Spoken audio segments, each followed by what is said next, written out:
সোমবার দিন দক্ষিণেশ্বর গেলাম। গিয়ে শুনলাম কি একটা তিথি আছে, বেশ ভালোই ভিড়। তবে আমার মেয়ে প্রতি বছর দুবার করে যায়, তো ও জানে কোনখানে লাইনটা দিলে খুব তাড়াতাড়ি হয়।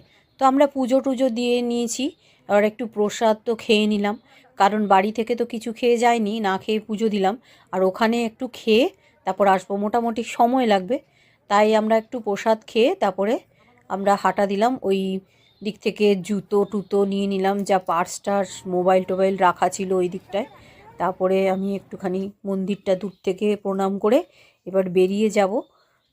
বেরিয়ে যাওয়ার আগে আমরা একটু ফুড প্লাজাতে গেলাম, সেখানে আমার মেয়ে খেয়ে নিল আর আমিও খেয়ে নিলাম। আমি ইডলি দিয়ে সাম্বার আর চাটনি দিয়ে খেয়ে নিলাম, আর মেয়ে খেয়ে নিল